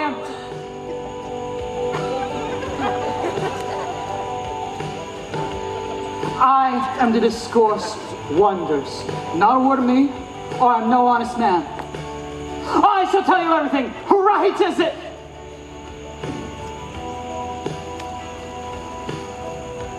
Hello. Let us hear, sweet bottom. No, not another word of me. But what I will say is this. The Duke hath dined. Get together your apparel, new strings to your beard, good ribbons to your pumps. Every man look over his part. Meet presently at the palace, for the short and the long is our play is preferred. In any case, let he who plays Thisbe have clean linen, and let he who plays the lion not pare his nails, for they shall hang out for the lion's claws. And, good actors, eat no onions or garlic, for we are to utter sweet breath. I've no doubt to hear them say 'tis a sweet comedy. Okay, but what? No more words! Away! Go! Away! Oh, the palace!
That these lovers speak of? More strange than true. I may never believe these antique fables nor these fairy toys. Lovers and madmen have such seething brains, such shaping fantasies that apprehend more than cool reason ever comprehends. A lover, a lunatic, and a poet are of all imagination compact. Such tricks hath strong imagination that it apprehends some joy, it comprehends some bringer of that joy. Or in the night, imagining some fear, how easy a bush to suppose it a bear. But all the story of the night told over, and all their minds configured so together, more witnesseth than fancies images, and grows to something of a great constancy, however so strange and admirable. Here comes the lovers, full of joy and mirth. Joy, gentle friends, joy and fresh days of love accompany your hearts. Sweeten your royal walks, your board, and your bed. Oh, come now. What music, what dances shall we use to wear away the long age of 3 hours between our after supper and bedtime? Where is our usual manager of mirth? What revels are in that? Is there no play to ease the anguish of the torturing hour? Come, Philistine! Here, mighty Theseus. Say, what abridgment have you this evening? What mass, what music? How shall we beguile the lazy time, if not with some delight? There is a brief how many sports are ripe. Make choice of which your highness will see first. The Battle of the Centaurs, sung by a eunuch on a harp. Will none of that? That I have told is my love and glory of my kinsman Hercules. The riot of the tipsy bacchanals tearing the Thracian singer in their rage. That is an old device. The thrice three muses mourning the death of learning late deceased in beggary. That is some satire. keen and critical, not sorting for a nuptial ceremony. The tedious brief scene of young Pyramus and his love Thisbe. A very tragical mirth. Merry and tragical? Tedious and brief? This is some wondrous strange snow and hot ice. How shall we find the concord of this discord? There is a play, my lord, some 10 words long, which is as brief as I have known a play, but by 10 words, my lord, it is too long, which makes it tedious. For in all the play, there is not one word apt, not one player fitted, and tragical, my noble lord, it is, for Pyramus therein doth kill himself, which, I must confess, when I saw rehearse it made mine eyes water, but, more merry tears, the passion of loud laughter never shed. What are they that do play? Oh, hard-headed men that work in the city here have never toiled in their minds till now, and now they bring their untreated memories to bear against your nuptial. And we will hear it. No, my lord, it is not for you. I have heard it's over, and it is nothing in the world, unless you can find some sport in their intent, which such stretched con and cruel pains to do you merriment. I will hear that play, for never anything can be amiss when simpleness and duty tender to it. Go, bring them in. I love not to see wickedness overcharged and duty in his parish, in his service perishing. Why, gentle sweet, you shall see no such thing. And he says that they can do nothing in this kind. Well, in this kind, we ought to give thanks. Our sport is to take what they mistake, and what poor duty cannot do, noble respect will take in might, not merit.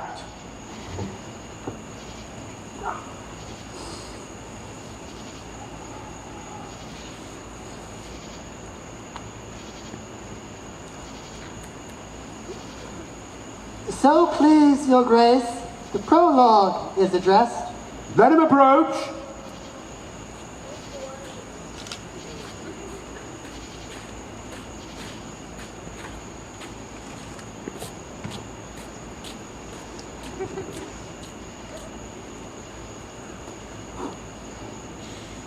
If we offend, it is with our goodwill. That you should think we come not to offend, but with goodwill. To show our simple skill, that is the true beginning of our end. Consider then we come but in despite. We do not come as minding to contest you, our true intent is. All fear delight, we are not here. That you should hear, repent you. The actors are at hand, and by their show you shall know all that you are like to know. This fellow doth not stand upon point. He hath read his prologue like a rough colt. He knows not the stop. It is a good moral, my lord, not to speak, but to speak truly. Indeed, he hath played his prologue like a child on a recorder. A sound, but not in government. His speech was like a tangled chain, all impaired, but nothing disorganized.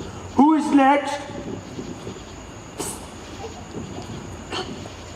Hurry up.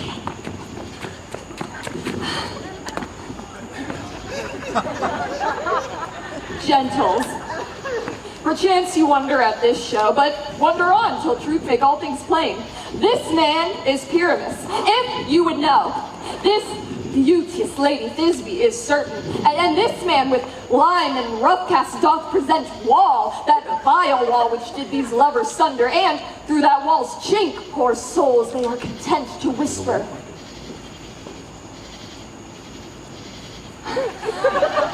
At the which let no man wonder. And this man with lanthorn presenteth moonshine.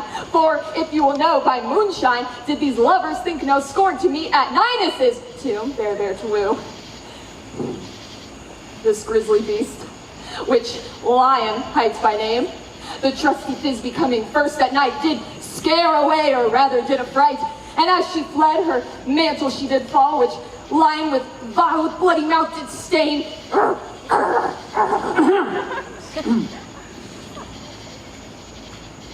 Anon comes Pyramus, sweet youth and tall, and finds his trusty Thisbe mantle slain, whereat with bloody blameful blade, he bravely broached his boiling bloody breast, and Thisbe, tarrying in mulberry shade, his dagger drew, and died. For all the rest, let lion, moonshine, wall, and lovers twain at large discourse while here they do remain. Go! I wonder if the lion be to speak. No wonder, my lord. One lion, when many asses do. True.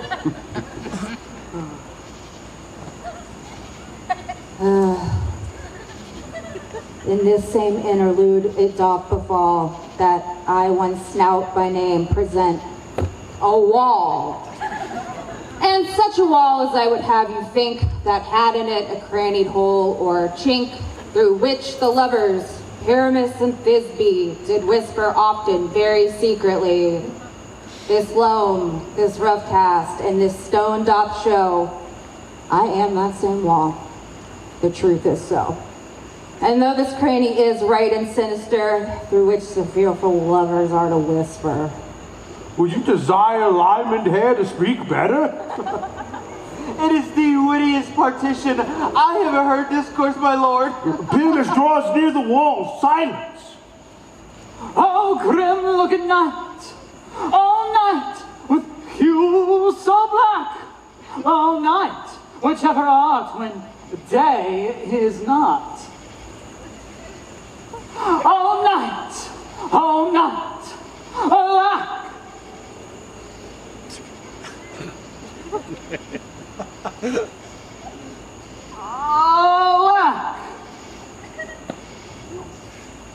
Alack. Hear my Thisbe's promise. I fear my Thisbe's promise is forgot. And thou, oh woe, oh sweet, oh lovely woe, who stands between her father's crowns and mine. Oh woe, oh sweet and lovely woe, show me thine cheek to blink through with mine eye.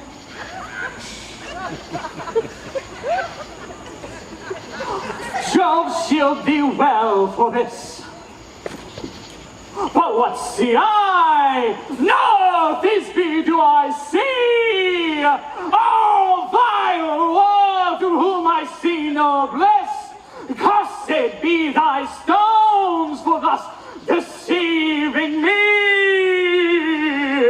The wall, methinks, being sensible, should curse. Again! No, sir. In truth, he should not. Deceiving me is Thisbe's cue. She will enter, and I will spy her through the wall. You will see it fall pat, as I told you. And yonder she comes! O wall, full often hast thou heard my moans for parting my fair Pyramus and me. My cherry lips have often kissed thy stones with lime and hair knit up in thee. Hark! I spy a voice. I will to the chink to see if I can hear my Thisbe's face. Thisbe! My love, thou art my love, I think. Think what thou wilt, for I am thy lover's grace, and like Lamander am I trusty still. And I, like Helen, till the fates me kill. Not shaftless to Procrus was so true. As shaftless to Procrus, I to you. Oh, kiss me through the whole of this vile wall. Don't.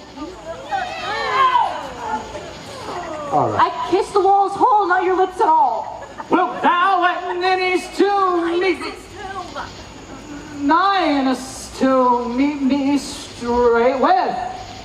Tide life, tide death, I come without delay.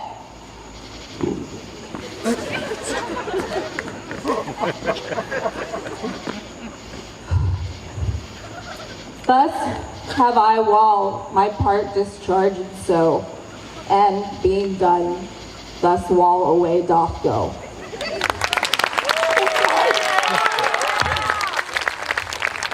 Now the mural is down between the two neighbors.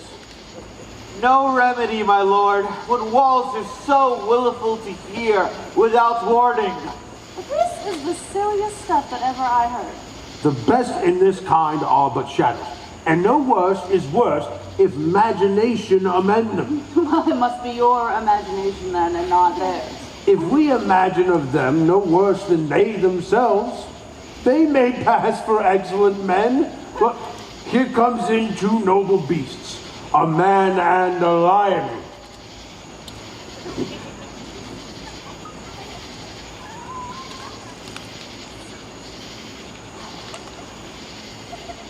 You, ladies, you whose gentle hearts do fear the smallest monstrous mouse that creeps on floor, may perchance both quake and tremble here. When lion rough in wildest rage doth roar, then know that I, as Snug the joiner, am a lion's fell, nor else no lion's dam. For if I should as lion come in strife into this place, 'twere pity on my life. A noble beast of good conscience.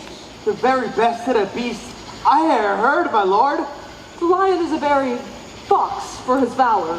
True, and a goose for his discretion. Not so, my lord. For you see, his valor carries his discretion, and the fox carries the goose. I am sure his discretion cannot carry his valor, for the goose carries not the fox. Let us leave it and hear what Moonshine has to say. This lanthorn doth the horns move present. He should have worn the horns on his head. He is no crescent, the horns are within his circumference. This lanthorn doth the horns move present, and I, the man the moon, do seem to be. This is the greatest error of all time. How this should put the man in the lanthorn? How else is it the man in the moon? He dares not come for the candle, for you see, it is already in snuff. I am aweary of this moon. Would he would change? It appears by the lights of his discretion that he is in way.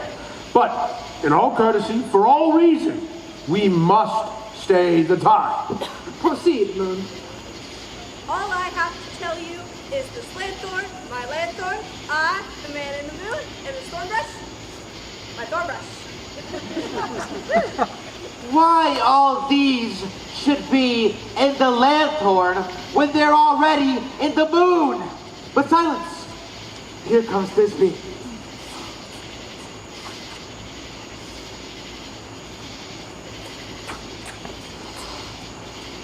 This is old Ninny's tomb. Where is my love? Oh. Roar!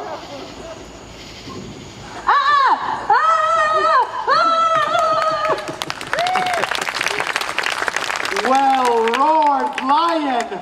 Well run, Thisbe! Well shown, moon. Truly the moon shines with a good grace. Well moused, lion! Here comes Pyramus. And so the lion vanished.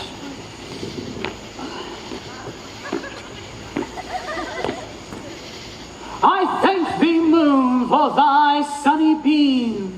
I thank thee for shining now so bright. For by thy gracious golden glittering gleams, I trust to take of truest Thisbe's sight. Oh, I'm sorry. Sorry. But still, spite, but mark, poor night, what dreadful door is here? Eyes, do you see? How can this be? Oh, dainty duck, oh dear, thy mantle good, what's stained with blood? Our proud chief, furies fair, come fates, cut, thread, and thrum, crush, quail, conclude, and quail. This passion and death of a friend is enough to make a man sad. Well, beshrew my heart, but I pity the man. Oh, nature, why didst thou lion's frame, since lion vile hath here deflowered my dear. Who is, was the sweetest to ever live, laugh, love, look with cheer. Come. Tears.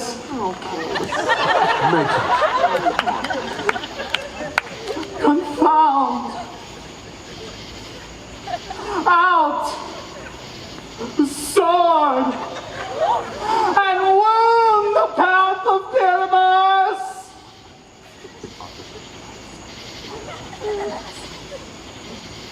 I left out where the hawk doth hawk.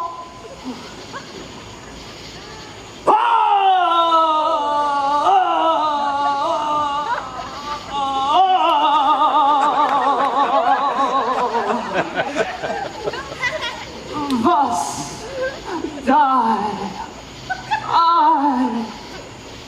us, thus.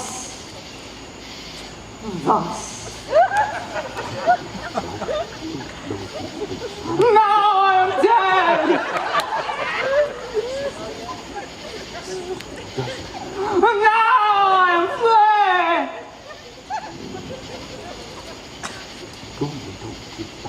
My soul is in the sky. Tongue, lose thy life. Moon!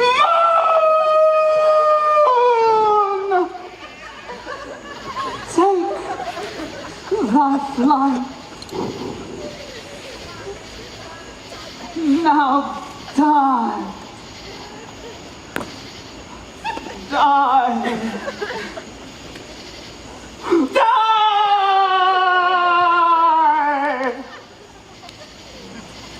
Die.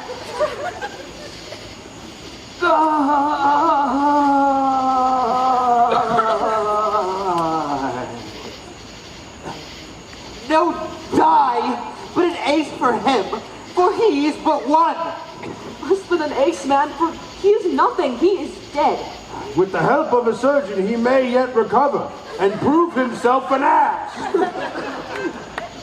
How chance Moonshine gone before Thisbe comes back and finds her lover? She will find him by starlight, and her passion will end the play. You think she should not use a long one for such a Pyramus? I do hope she'll be brief. A moat will turn the balance. Which, Pyramus, which Thisbe is the better? He for a man, God warrant us. She for a woman, God bless us. Oh, she hath spied him already with those sweet eyes. And thus she means, but illicit. Asleep? My love? What, dead? My dove? Oh, Pyramus! Arise! Speak! Speak! Quite dumb? Dead? Dead. A tomb must cover thy sweet eyes. These lily lips, these caustic cheeks, this cherry nose are gone. Are gone? Oh, lovers make moan, his eyes were as green as leeks. Oh, sisters three, come to me! With hands as pale as milk, lay them in gore, since you have shorn with shears his thread of silk.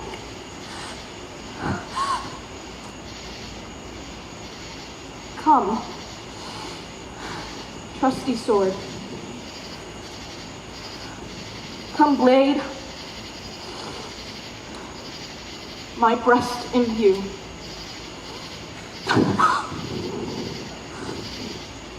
And farewell, friends. Thus history ends. Adieu! Adieu!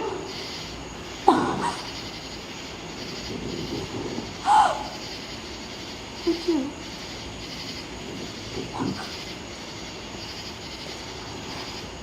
Moonshine and lion are left to bury the dead. Aye, and wall too. Nay, assure you, the wall at part of the father's grounds is now down. But would it please you to see our epilogue, or hear a Bergamasque dance between two of our company? You epilogue!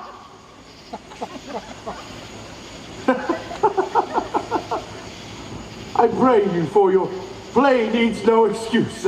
Never excuse, for when all the players are dead, there's no one to be blamed. If he that had written Pyramus had hanged himself in Disney's garters, then it would be a fine tragedy. But it is, and very noticeably, discharged. Leave your epilogue alone.